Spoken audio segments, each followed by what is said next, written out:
The 48 Vows. The Buddha said to Amitābha, "You should proclaim this. Know that now is the right time. Encourage and delight the entire assembly. Hearing this, other bodhisattvas will practice this dharma and so fulfill their innumerable great vows." The bhikshu replied, "I beg you to grant me your attention.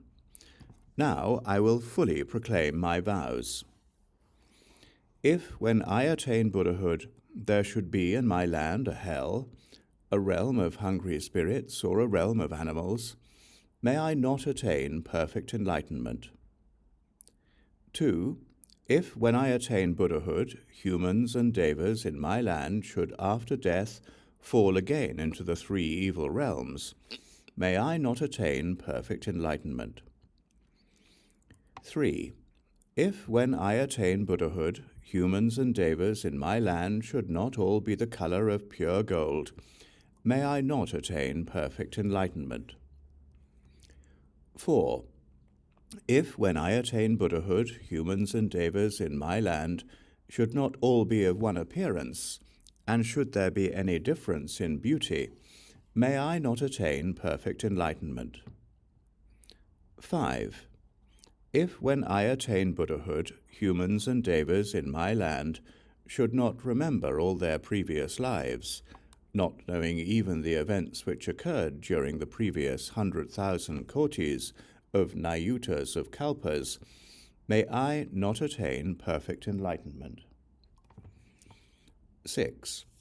If, when I attain Buddhahood, humans and devas in my land should not possess the divine eye of seeing even 100,000 kotis of nayutas of Buddha lands, may I not attain perfect enlightenment.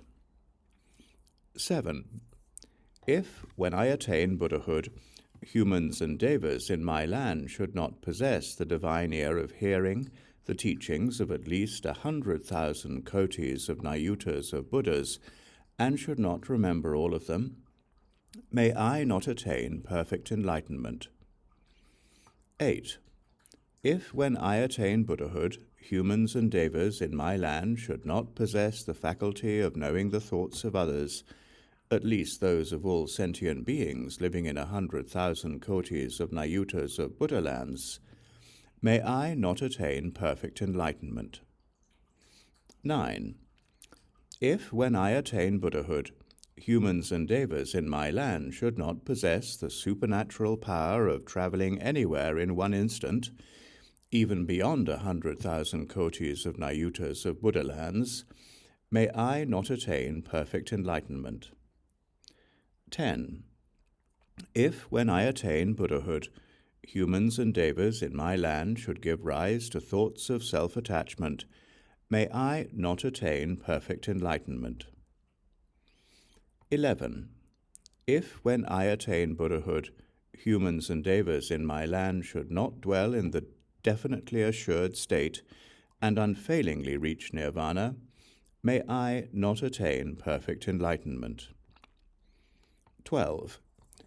If, when I attain Buddhahood, my light should be limited, unable to illuminate at least 100,000 kotis of nayutas of Buddha lands, may I not attain perfect enlightenment. 13. If, when I attain Buddhahood, my lifespan should be limited, even to the extent of 100,000 kotis of nayutas of kalpas, may I not attain perfect enlightenment. 14. If, when I attain Buddhahood, the number of the Shravakas in my land could be known, even if all the beings and Pracheka Buddhas living in this universe of 1,000 million worlds should count them during 100,000 kalpas, may I not attain perfect enlightenment. 15. If, when I attain Buddhahood, humans and devas in my land should have limited lifespans, except when they wish to shorten them in accordance with their original vows, may I not attain perfect enlightenment. 16. If, when I attain Buddhahood, humans and devas in my land should even hear of any wrongdoing, may I not attain perfect enlightenment. 17. If, when I attain Buddhahood, innumerable Buddhas in the land of the 10 quarters should not all praise and glorify my name, may I not attain perfect enlightenment. 18. If, when I attain Buddhahood, sentient beings in the lands of the 10 quarters who sincerely and joyfully entrust themselves to me, desire to be born in my land, and call my name even 10 times, should not be born there, may I not attain perfect enlightenment. Excluded, however, are those who commit the 5 gravest offenses and abuse the right Dharma. 19. If, when I attain Buddhahood, sentient beings in the lands of the 10 quarters who awaken aspiration for enlightenment do various meritorious deeds, and sincerely desire to be born in my land, should not, at their death, see me appear before them surrounded by a multitude of sages, may I not attain perfect enlightenment. 20. If, when I attain Buddhahood, sentient beings in the lands of the 10 quarters who, having heard my name, concentrate their thoughts on my land, plant roots of virtue, and sincerely transfer their merits towards my land with a desire to be born there, should not eventually fulfill their aspiration, may I not attain perfect enlightenment. 21. If, when I attain Buddhahood, humans and devas in my land should not all be endowed with the 32 physical characteristics of a great man, may I not attain perfect enlightenment. 22. If, when I attain Buddhahood, bodhisattvas in the Buddha lands of other quarters who visit my land should not ultimately and unfailingly reach the stage of becoming a Buddha after one more life, may I not attain perfect enlightenment. Excepted are those who wish to teach and guide sentient beings in accordance with their original vows, for they wear the armor of great vows, accumulate merits, deliver all beings from birth and death, visit Buddha lands to perform the bodhisattva practices, make offerings to Buddhas, Tathagatas throughout the 10 quarters, enlighten uncountable sentient beings as numerous as the sands of the river Ganges, and establish them in the highest perfect enlightenment. Such bodhisattvas transcend the course of practice of ordinary bodhisattvas, manifest the practices of all the bodhisattva stages, and cultivate the virtues of Samantabhadra. 23. If, when I attain Buddhahood, bodhisattvas in my land, in order to make offerings to Buddhas through my transcendent power, should not be able to reach immeasurable and innumerable kotis of nayutas of Buddha lands in as short a time as it takes to eat a meal, may I not attain perfect enlightenment. 24. If, when I attain Buddhahood, bodhisattvas in my land should not be able, as they wish, to perform meritorious acts of worshipping the Buddhas with the offerings of their choice, may I not attain perfect enlightenment. 25.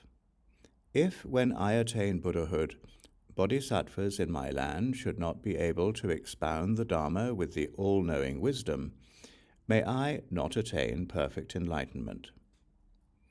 26. If, when I attain Buddhahood, there should be any bodhisattva in my land not endowed with the body of the Vajra god Narayana, may I not attain perfect enlightenment. 27. If, when I attain Buddhahood, sentient beings should be able, even with the divine eye, to distinguish by name, calculate by number, all the myriads of manifestations provided for the humans and devas in my land, which are glorious and resplendent, and have exquisite details beyond description, may I not attain perfect enlightenment. 28. If when I attain Buddhahood, bodhisattvas in my land, even those with little store of merit, should not be able to see the Bodhi tree which has countless colors and is 4 million li in height, may I not attain perfect enlightenment. 29. If when I attain Buddhahood, bodhisattvas in my land should not acquire eloquence and wisdom in upholding sutras and reciting and expounding them, may I not attain perfect enlightenment. 30. If when I attain Buddhahood, the wisdom and eloquence of bodhisattvas in my land should be limited, may I not attain perfect enlightenment. 31. If when I attain Buddhahood, my land should not be resplendent, revealing in its light all the immeasurable, innumerable, and inconceivable Buddha lands, like images reflected in a clear mirror, may I not attain perfect enlightenment. 32. If when I attain Buddhahood, all the myriads of manifestations in my land, from the ground to the sky, such as palaces, pavilions, ponds, streams, and trees, should not be composed of both countless treasures, which surpass in supreme excellence anything in the worlds of humans and devas, and of 100,000 kinds of aromatic wood, whose fragrance pervades all the worlds of the 10 quarters, causing all bodhisattvas who sense it to perform Buddhist practices, then may I not attain perfect enlightenment. 33. If when I attain Buddhahood, sentient beings in the immeasurable and inconceivable Buddha lands of the 10 quarters, who have been touched by my light, should not feel peace and happiness in their bodies and minds, surpassing those of humans and devas, may I not attain perfect enlightenment. 34.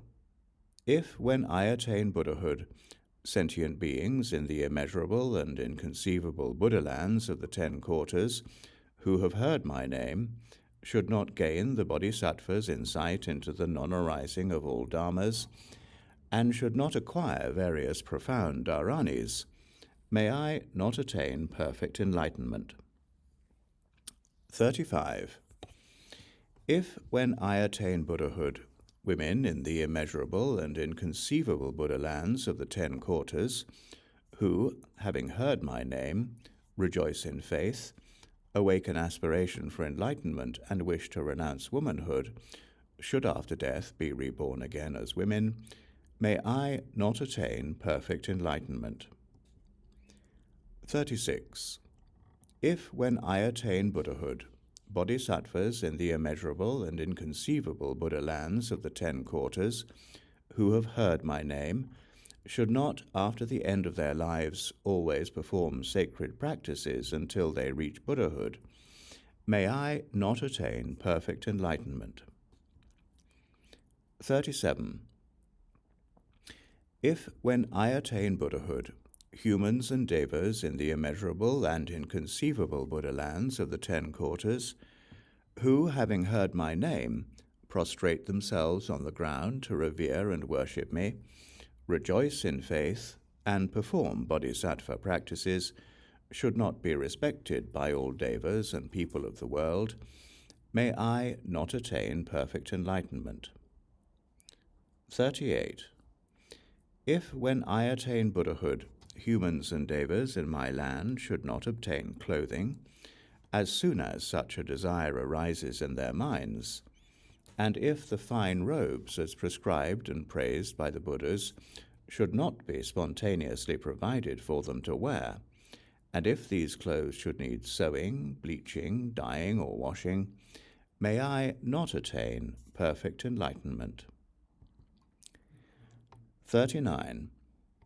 If, when I attain Buddhahood, humans and devas in my land should not enjoy happiness and pleasure comparable to that of a monk who has exhausted all the passions, may I not attain perfect enlightenment. 40. If, when I attain Buddhahood, The bodhisattvas in my land who wish to see the immeasurable glorious Buddha lands of the 10 quarters should not be able to view all of them reflected in the jeweled trees, just as one sees one's face reflected in a clear mirror. May I not attain perfect enlightenment. 41. If, when I attain Buddhahood, bodhisattvas in the lands of the other quarters who hear my name should at any time before becoming Buddhas have impaired, inferior, or incomplete sense organs, may I not attain perfect enlightenment. 42. If, when I attain Buddhahood, bodhisattvas in the lands of the other quarters who hear my name should not all attain the samadhi called pure emancipation, and while dwelling therein, without losing concentration, should not be able to make offerings in one instant to immeasurable and inconceivable Buddhas, world-honored ones, may I not attain perfect enlightenment. 43. If, when I attain Buddhahood, bodhisattvas in the lands of the other quarters who hear my name should not be reborn into noble families after their death, may I not attain perfect enlightenment. 44. If, when I attain Buddhahood, bodhisattvas in the lands of the other quarters who hear my name should not rejoice so greatly as to dance and perform the bodhisattva practices, and should not acquire stores of merit, may I not attain perfect enlightenment. 45. If, when I attain Buddhahood, bodhisattvas in the lands of the other quarters who hear my name should not all attain the samadhi called universal equality, and while dwelling therein should not always be able to see all the immeasurable and inconceivable Tathagatas, until those bodhisattvas too become Buddhas, may I not attain perfect enlightenment. 46. If, when I attain Buddhahood, bodhisattvas in my land should not be able to hear spontaneously whatever teachings they may wish, may I not attain perfect enlightenment. 47. If, when I attain Buddhahood, bodhisattvas in the lands of the other quarters who hear my name should not instantly reach the stage of non-retrogression, may I not attain perfect enlightenment. 48. If, when I attain Buddhahood, bodhisattvas in the lands of the other quarters who hear my name should not instantly gain the first, second, and third insights into the nature of dharmas and firmly abide in the truths realized by all the Buddhas, may I not attain perfect enlightenment.